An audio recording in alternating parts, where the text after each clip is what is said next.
Salut, c'est Cyril de Web de Fou, j'espère que tu vas bien. Aujourd'hui on se retrouve pour un nouveau podcast pour voir ensemble pourquoi la délivrabilité est ta nouvelle meilleure amie. Tu vas voir en quoi ça va être ton compagnon de tous les jours et en quoi c'est le truc le plus pertinent que tu peux voir en mailing. Je vais t'expliquer tout ça. Avant ça, tu connais le truc, tu penses à t'abonner, tu cliques sur le bouton. Une fois que tu as cliqué, tu vas dans la description, il y a un lien, ça s'appelle Rejoins mes contacts privés. Tu cliques dessus, tu t'inscris et tous les matins, je te délivre un podcast comme celui-ci avec de la forte valeur ajoutée, avec des informations qui vont changer ta vie et ton business, crois-moi. Ok ? Allez, on y va. Ah, la délivrabilité, j'adore ce mot pour une raison simple, c'est parce que tout le monde a sa propre définition et personne ne sait vraiment ce que ça veut dire en étant persuadés qu'ils savent exactement ce que c'est, tu vois, c'est un truc hyper contradictoire et antinomique, voilà. Pour certains, la délivrabilité, c'est quoi ? Je vais t'expliquer vite fait les cas. T'as celui qui dit que c'est quand la personne reçoit, t'as celui qui dit que c'est quand c'est envoyé, quand c'est vraiment parti, il y en a qui disent que c'est quand c'est juste reçu, il y en a qui disent que c'est quand la personne a pu ouvrir, tu vois. Bref, parce que la délivrabilité, par exemple, en boîte de réception, la délivrabilité en boîte de spam, la délivrabilité en boîte de ce que tu veux, de promotion, bon voilà, donc tout le monde a un peu sa définition. Bon, en vérité, dans l'email, c'est quoi la délivrabilité ? Il y a différents logiciels. Alors là, je vais dire n'importe quoi pour que tu comprennes le sujet, d'accord ? Ce que je vais te dire n'est pas forcément exactement ça, mais tu vas comprendre. Par exemple, on va prendre deux cas, ça va être Mailjet et Sendinblue, ok ? Il y en a un, il va dire que la délivrabilité, c'est par exemple le fait que le mail est bien arrivé. Il y en a un autre qui va dire que la délivrabilité, c'est parce que le mail a bien été envoyé. Voilà. Donc, je dis pas que eux, c'est leur définition, d'accord ? Je te prends juste Sendinblue et Mailjet comme l'exemple, d'accord ? Donc, c'est pour te dire que il y en a tu vas parler de délivrabilité, le mec en face, il va pas entendre la même chose que toi. Donc, tout de suite, un conseil quand tu vas dans une nouvelle plateforme, c'est déjà de comprendre ce que c'est la délivrabilité. Parce que c'est ton premier métrique, c'est est-ce que l'email a bien été, du coup quoi ? Tu vois, envoyé, reçu, tu vois, etc. Donc du coup, c'est important que tu le saches. On va définir ça. Pour moi, la délivrabilité, je te donne moi ce que c'est, pour moi ce que c'est, pas ce que c'est pour les logiciels emailing. Pour moi, la délivrabilité, c'est quand l'email a bien été délivré. Tu vois, ça paraît logique. C'est-à-dire pas forcément reçu, mais délivré. Donc je m'explique. La délivrabilité, t'as trois gros facteurs, t'as trois grosses définitions. T'as c'est bon, il est envoyé. T'as le logiciel emailing qui va te dire c'est bon, il est parti, c'est bon. Est-ce qu'il est arrivé ? On sait pas. Ensuite, t'as celui qui va dire c'est bon, il est parti et il est bien arrivé à destination, mais peut-être que la personne ne l'a pas reçu. Alors comment c'est possible ? C'est par exemple, il est bien arrivé chez la personne, mais imaginons la personne elle a sa boîte mail pleine, on va générer ce qui s'appelle un bounce, c'est-à-dire un rebond, c'est-à-dire la boîte mail est pleine, on peut pas, il a bien été délivré, mais en fait on peut pas accéder à sa boîte mail, tu vois. Ah, pas de bol. Mais du coup, la personne donc ne va pas le recevoir et donc ne va pas l'ouvrir. Donc ensuite, la troisième façon de délivrer, c'est assez bon, la personne on a bien envoyé le mail, il a bien été délivré et la personne l'a reçu. Reçu, c'est-à-dire que c'est bon, il est dans sa boîte. Maintenant, où est-ce qu'il est dans sa boîte ? Dans la boîte de réception, dans la boîte de spam, dans la boîte de promotion, dans la boîte de je sais pas quoi. Est-ce qu'il est, tu vois, dans un dossier, dans un machin ? On sait pas. Parce que t'as des gens qui font quand même des règles pour leur boîte mail, tu vois. Ça, on l'oublie un peu, mais c'est quand même important. Donc du coup, tu vois, t'imagines, c'est compliqué déjà de dire est-ce que c'est délivré ou pas. Donc je te l'aurais dit, tu as une notion d'envoyer, de livrer et de reçu, tu vois. Et après vient la problématique de est-ce que la personne l'a reçu au bon endroit, et au bon endroit ou pas, est-ce que la personne ensuite a ouvert, tu vois. Donc t'imagines le chemin qu'il y a au passage. Donc c'est pour te dire quoi ? Te dire que forcément la délivrabilité ça doit être ta nouvelle amie, c'est ton nouveau compagnon de route, parce que c'est avec elle que tout commence en fait. Tu sais, c'est un peu ta première amie quoi en fait, tu vois, c'est ta confidente, tu vois. Et je dis pas ça de manière anodine, hein, c'est pas pour te faire un truc bizarre, c'est pour te dire que c'est ta confidente vraiment. C'est-à-dire ok, dis-moi, c'est bon, c'est pas bon, c'est à ça qu'il faut que tu fasses attention. La plupart des gens font attention qu'au taux d'ouverture, mais en fait, il faut faire attention à tout le reste. Tout le reste. Parce que les gens pensent qu'un taux d'ouverture est signe de performance, ou signe de, voilà, moi je peux te faire des taux d'ouverture à 5%, si j'ai un taux de clic à 60% avec un message qui est hyper pertinent, je vais faire probablement plus d'argent que toi qui fais 30% d'ouverture, tu vois. Donc en fait, les taux d'ouverture et de clic sont juste un indicateur de performance commerciale, tu vois, ce ne sont en aucun cas un indicateur de performance de société ou de, comment tu peux dire, de marketing en fait. Enfin, tu vois, c'est là où il y a des nuances. Alors, tu peux appeler ça comme tu veux, on va pas avoir tous la même définition. Mais la délivrabilité, c'est un indicateur technique qui te permet de savoir si en fait tout se passe bien. Et c'est hyper important à comprendre parce que si tu as beaucoup de rebonds, en ayant beaucoup de rebonds, donc les rebonds c'est je suis pas là, machin, la boîte mail est pleine, mais cette adresse n'existe pas. Tu sais, tout c'est ce qu'on appelle des retours SMTP, c'est des rebonds, des bounces en anglais.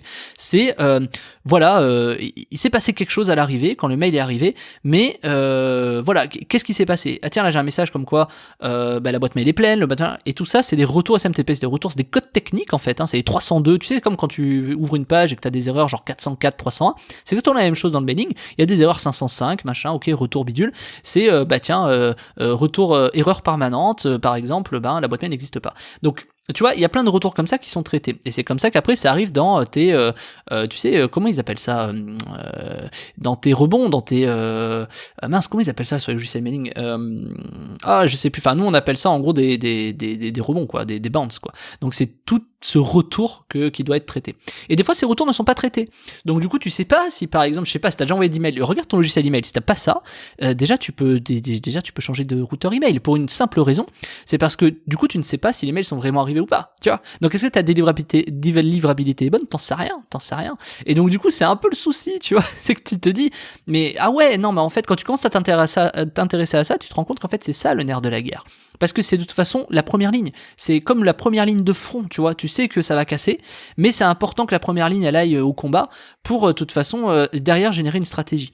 Tu peux pas décider d'une stratégie avant que la première ligne est attaquée pour voir comment évolue la bataille, tu vois. C'est exactement la même chose, c'est-à-dire tu peux pas prévoir la guerre, le machin, de comment, tu vois. Enfin, je veux dire, à part si t'es devin, ça marche pas comme ça. Il suffit que t'aies un mec qui fasse un truc de ouf, tu vois. C'est tellement, tu joues tellement au pompier en fait que tu peux pas éteindre un incendie avant qu'il ait eu lieu, tu vois. C'est un peu le même truc. La première ligne, c'est important d'y faire attention. Mais quand tu fais attention à cette première ligne qui est la délivrabilité en email, déjà tu t'intéresses aux bonnes choses. Tu vois, plutôt de t'intéresser à ton CA par rapport à tes clics et tout. Ça, c'est très commercial. C'est vrai, tu vois. Mais il y a tout ce qu'il y a avant. Faut pas oublier qu'on est dans un métier web et le web, c'est quand même du technico-commercial, tu vois. Faut pas oublier. Je veux dire, tu utilises des outils techniques. Tu as besoin d'un site et développer des choses techniques pour faire de l'argent /commerce, tu vois. Donc, c'est sûr qu'il y a un poste pour chaque chose, tu vois. Mais c'est important que tu comprennes ça parce que tu vois, si tu crois que le mailing c'est que de la performance commerciale, c'est comme si tu me dis qu'un site c'est que des bannières pub. On est d'accord que non. Donc il faut que tu fasses attention. Si t'es capable de monter ton site WordPress et de bidouiller 2-3 trucs HTML, comment ça se fait qu'aujourd'hui tu fasses pas encore attention à ce qui se passe au côté technique de l'email, tu vois? Parce que chaque métier du web, il y a une part technique. De toute façon, t'es sur un ordinateur. À partir du moment où t'es sur un ordinateur, il y a des choses techniques. C'est comme dans Word, tu vois, quand tu ouvres ton Word ou ton Excel. Ah tiens, c'est un truc qui parle à tout le monde. T'as ton Excel. Cet Excel, c'est pas juste un tableau, tu mets des cases et 2+2. T'as des tableaux croisés dynamiques, etc., qui permettent d'évoluer plus vite, plus loin et de faire des choses beaucoup plus pertinentes. Tu vas pas recopier ton tableau 10 fois, tu vois ce que je veux dire? Donc c'est exactement la même chose dans l'email, il faut faire attention à ce côté un peu technique. Et ceux qui font pas attention à ce côté technique, en général, de toute façon, eh ben ils se refont un peu, ils se font, comment te dire ça gentiment, je veux dire c'est ceux qui évolueront pas vraiment dans l'email et qui reprocheront toujours que c'est la faute du routeur email ou de la faute au machin, etc. Donc à un moment donné, les gens vont s'intéresser à l'emailing de près ou de loin. À un moment donné, ils vont comprendre que la technicité du mailing, voilà, il faut quelqu'un qui leur explique comment ça fonctionne. Et moi, c'est un peu le but de ces podcasts, c'est un peu le but, moi, enfin c'est ce que je fais depuis 10 ans, donc forcément je connais un peu plus l'email, tu vois. C'est sûr que je peux pas, voilà, clairement. Puis moi, je vois que personne n'en parle, tu vois. Tous les marketeurs sur YouTube, sur je sais pas quoi, ils te parlent des trucs de vente, de persuasion, de machin. Ouais, d'accord, mais c'est très bien. Mais c'est comme t'expliquer qu'une boutique, il faut l'agencer comme ça, comme ça, comme ça. Sauf que si les mecs te disent pas, ouais, mais ta boutique, c'est aussi important qu'elle soit à cet endroit, avec du parking à côté, etc. Tous les aspects techniques. Il faut qu'il y ait les aspects pour que les gens puissent se garer. Il faut qu'il y ait l'aspect pour que les gens puissent voir ta vitrine quand ils sortent du machin. Tu vois, c'est un peu comme les panneaux pub à un feu rouge, etc. Tous ces aspects techniques, on va pas te les dire, tu vois, on va juste te dire, fais une bonne pub. Tu vois, donc c'est un peu le même truc, c'est que il faut pas oublier toute cette partie. Dans chaque truc web, il y a une partie technique. C'est comme YouTube, t'as une partie algorithmique, tu vois. Sur YouTube, tiens, est-ce que je fais ma vidéo, qu'est-ce qu'il faut que je mette, faut pas que je mette des hashtags dans la description, faut pas que je mette le machin. Il y a toujours une partie technique. Et si tu t'intéresses pas à cette partie technique du mail, eh ben ça sert à rien. Et c'est justement le sujet de la formation de cette semaine qui se termine ce soir à 23h59. C'est ta dernière chance de l'avoir à ce prix-là, tu vois. C'est la formation qui s'appelle Tripler ses taux d'ouverture en mailing. On aborde tout sur le mailing, quasiment tout en tout cas. Dans tout cas, au moins 90%, en tout cas de 100% de ce dont tu as besoin, parce qu'après c'est un peu trop technique. Donc on aborde tout ce qui est délivrabilité, on aborde tout ce qui est taux d'ouverture, taux de clic. On va surtout voir ensemble comment tu vas pouvoir exploser tes taux d'ouverture, parce que c'est important que tu comprennes comment ça fonctionne. Parce que avant l'ouverture, il y a plein de choses. Il y a tout ce que je te dis, tu vois, il y a la délivrabilité. Et je vais te donner des petits hacks, des astuces, mais c'est même pas des hacks, c'est des trucs c'est des techniques que tu verras jamais en fait et qui marchent moi depuis 10 ans, des trucs qui te permettent de tripler tes taux d'ouverture. Donc après, une fois que tu connais ça, tu pourras t'amuser à comparer tes indicateurs commerciaux. Tu vas voir, quand tu vas faire x3 en taux d'ouverture, c'est pas forcément que tu vas faire plus d'argent. Attention, si t'es pas bon, si ton message est pas bon, le bon mail est pas bon, ça ne fonctionne pas. Tu peux avoir 70% d'ouverture, tu peux passer de 40 à 80% d'ouverture. Si tu cliques qu'à 1% parce que ton email est pourri, tu feras pas plus d'argent, tu vois, faut pas rêver. Donc par contre, ça te permet, si t'es sûr de ton truc et que tu fais des bons trucs et que les gens cliquent bien dans tes emails, c'est quelque chose qui va augmenter mécaniquement ton chiffre d'affaires. Et quand tu triples le taux d'ouverture, tu comprends toute la mécanique mailing, tu comprends pourquoi t'arrives en spam et comment tu fais pour éviter éviter d'arriver en spam, pourquoi tu arrives dans les onglets promotion et comment tu vas faire pour éviter d'arriver dans les onglets promotion pour finalement arriver en boîte de réception. Bref, je t'explique tout dans la formation, c'est dans la description, ça s'appelle Tripler ses taux d'ouverture en mailing. C'est énorme ce que tu vas apprendre dedans, c'est une formation complète, il y a 3 formations en une quasiment.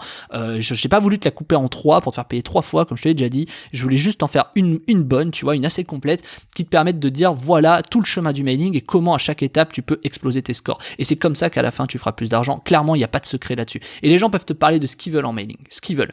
Là, je te parle vraiment des trucs qui sont pertinents et intelligents. Je te parle d'expérience. Moi, ça fait 10 ans que je suis dans l'email. Je suis pas un mec qui me suis mis dans le web il y a 4 ans et qui t'explique comment envoyer un mail avec MailJet. Tu vois, pas du tout. Je vais t'expliquer bien au contraire tout ce qui se passe derrière. Et c'est ta dernière chance de l'avoir à ce prix-là. T'es dans mon audience si tu m'écoutes. C'est, voilà, si t'arrives trop tard, si t'arrives après attends, je sais même pas quelle date on est. Attends, parce que je te fais forcément ce podcast un peu en avance. Ouais, voilà. Là, on est le 4 juillet. Si tu m'écoutes le 4 juillet, après le 4 juillet, le prix il a augmenté. C'est trop tard pour toi. C'est tout. Mais c'est comme ça. Moi, je récompense mon audience et les gens fidèles pour leur faire des bons prix.